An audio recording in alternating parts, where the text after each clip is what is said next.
It's about fucking time. Here's a video that properly represents Indian street food. The meat looks clean and cut nicely. This giant ass thing that looks like the biggest wok I've ever seen with nice hot oil looks good.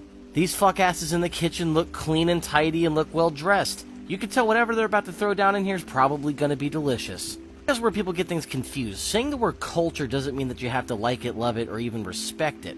And there's clean and dirty versions of everyone's culture. I've seen videos where this shit looked disgusting as fuck. What?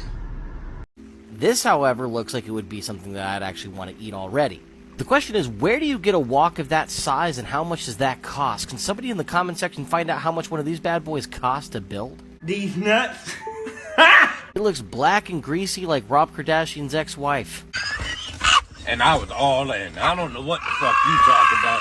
I didn't know what I was missing. I have no idea what cut of meat this is or what they're going to be making, but I do know that it's taken fucking forever to fill up this pot full of meat. And there's one of the most important parts, dusting it down with salt.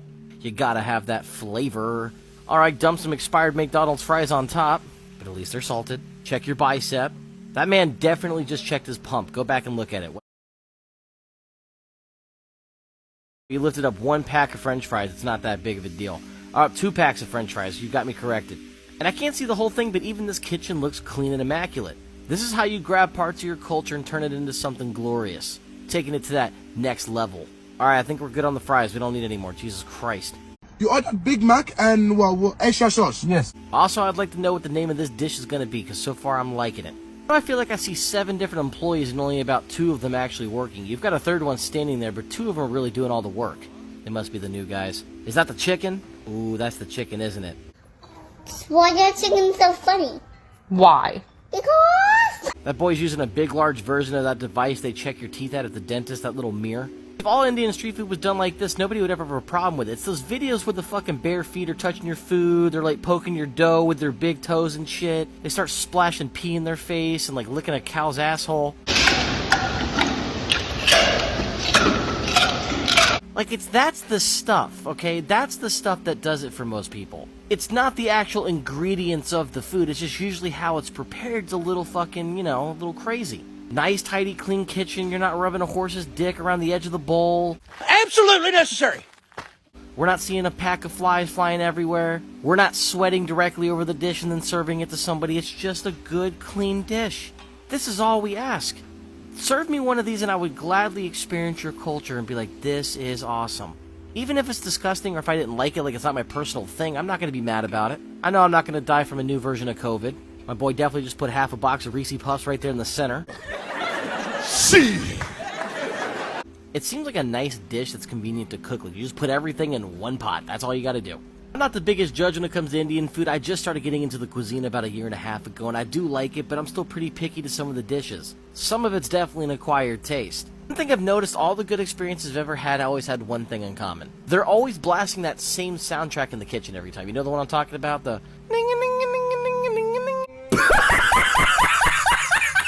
I think on YouTube that song's just called Dinga Dinga. But no joke, if you ever hear that song blast and you know the food's about to be mwah. Does my boy have a do-rag on over here? You know he don't have no waves. Take it off the show, see if you got waves. Take notes, Indian street vendors. This guy has gloves on. That right there is a glorious sight. Customers like gloves, I promise you. I know sometimes it's tempting to want to go and touch every single fucking food item in the kitchen with your bare palms, and you want to raw dog the ingredients.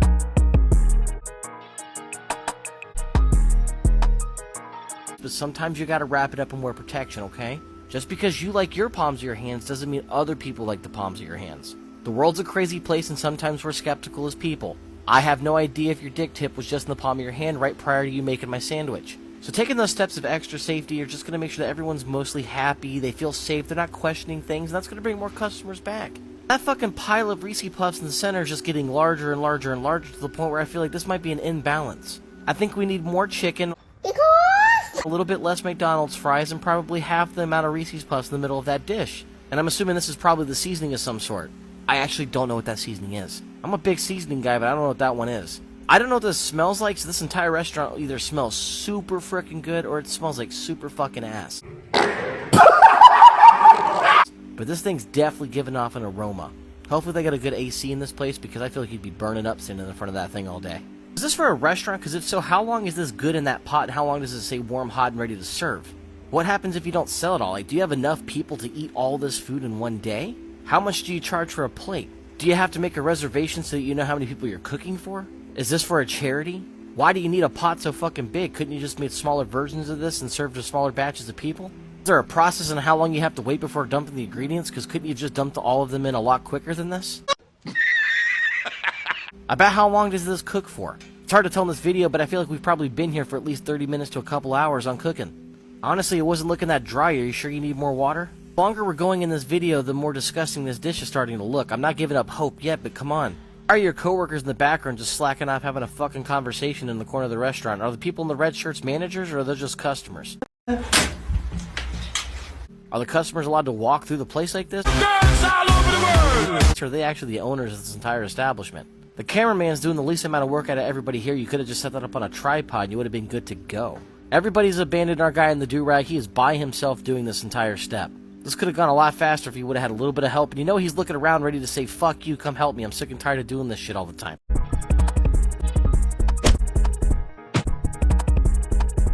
I'm about to just fucking quit.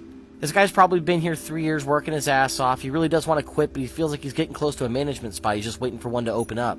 At least that's what he tells himself. His buddies over there in the background could give a fuck less. They're all ready to leave anyway. They're about to give their 2 weeks right now. I feel like this is the only dish that this entire restaurant even serves, and I'm asking myself, are you even considered a chef if you only cook one dish? Even if it's a really big dish? How many uniforms do you have? Because I feel after one day of work, that thing's gonna smell like shit. It's gonna be mad greasy. You're not gonna want to wear it again. So do you at least have like 4 outfits ready? You kind of rotate through them. You're not showing us your dirty-ass white undergarments like the fucking undershirt and shit because it has, like, pit stains. Not to mention your white undershirt that we can't see right there has probably got some super yellow pit stains because you're working in this hot-ass environment. But trust me, there's 2 things I do at a restaurant. I tip good and I'm super freaking nice to the staff because at the end of the day, my life is in your hands. I'm never going to be risking a ball sack slipping across my plate. Every time I see my server, I always say, thank you so much. No, don't worry about it. You're not going to catch me causing a scene in a restaurant.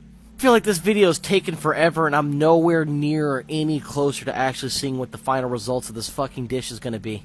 It's been boiling in this oil for a really long time. We just keep getting more and more people. Now who's the guy in the white polo back there? This is a new guy. Get the fuck off the camera. Go. Your coworkers in the background still slacking off. Like, do they just not know this step? Is this one too hard for them to advance? They haven't been trained on this yet? They haven't taken the e-learns yet? Oh my god, don't laugh it off like you meant to do that. This video's been going great, and you had to go and toss that right in the center. The cameraman did you dirty by not cutting this out of the video. That was totally unnecessary. At the end of the day, he rolled you under the bus, so if I were you, I probably wouldn't talk with this guy or fuck with him because you know he's going to snitch on you the first chance he can get. There's a good chance he's probably gunning for the same management position you're trying to go for, so I wouldn't trust this guy for shit. Somebody tell this guy over here taking the video footage to back off, man. I'm working. You've officially covered the entire dish in flour. You've officially turned this entire dish into a landfill. This thing takes so long to cook, I'm not even hungry anymore. This place doesn't even serve or sell the food, it just cooks it. Forever. Why are we putting the plates over this? The plot twists just keep getting crazier. This looks like the same shit that you serve a pizza on, and now you're just turning it around and laying it down flat. I can see it in your face, man. You want to quit. Let's just quit together. I haven't even started this job, and I already want to quit with you. Crazy is this video started off like you had a whole team, a whole group of dudes that were going to help you out and see this through, and they have just abandoned your ass completely. So wouldn't you need to lay these down quicker so that whatever you're doing cooks evenly? It's really hard for me to tell what that is. I guess is that rice or is it flour? That kind of stuff always makes me wonder who was the initial person that figured this stuff out. How did you figure out that you could cook food this way and it actually worked out somehow? Fuck, man, I almost take it back. I kind of see why people go with the fucking nasty food on the side of the street because it's just quicker. Just give me the butt crack chicken masala and let me move on with my life. Like, it looks like you're making a miniature fucking model for a movie. Like, you're just playing with your food at this point. You made a volcano, then you fucking crashed it. The oil's still just sitting there burning everything. Now you're tossing it around. What the fuck did the plates do? Why did you just lay this down with 8 different plates only to take them back off and start shuffling everything around? At this point, I just feel like we're doing shit just to do it. Like, either mix it or don't mix it. Pick a side. At this point, I don't even feel comfortable unless you taste test it right now. Like, just try it and see if it's coming out good. Could you imagine if you had to sneeze right now? This giant bowl in the front of your face you wouldn't miss even if you wanted to. Could you imagine if you had a crazy itch right now and you wanted to itch it? That's too fucking bad, dude. Get back to work. I'm more concerned about what those pastries or bagels in the back of that counter were back there. They actually look like they might be pretty good. The more I look at it, this is definitely rice. So isn't some of the rice going to be a little bit soggy or oily? I guess you could just mix it up and you wouldn't be able to tell the difference. But what about the food on the bottom? Hasn't it been cooking for like way too long? Like, how tender is that meat gonna be? I'm gonna just shut the fuck up for a second and just trust the process. I'm not saying anything. I'm not saying anything. I told you I'm not saying anything, so I'm still not saying anything. But I kind of want to say something right here about what's going on right here, but I'm not going to say anything. Okay, fuck it, I'm saying something. Why do you have a pile of rice in the corner, a pile of rice down there in the bottom? It's different size in the middle. You've got oil piled up all to the right side. It doesn't look like it's cooking even whatsoever, and I don't understand why you keep moving the rice around. Let it steam out, mix it every now and then, am I correct? The color's coming together nicely. Like, I do like the color of the oil. I think the seasonings did their job. The rice doesn't look bad. And honestly, if that's what the meat's going to look like, that doesn't look bad either. All in all, the dish actually might come together good. This actually might have been worth the wait. I wish I could see somebody eat it and try it and let me know what it's really like. Out of everything we've seen on this channel so far, this has probably been one of the best dishes cooked. It actually don't look that bad. I'd give it a shot for sure. Looks a little odd, but still not bad.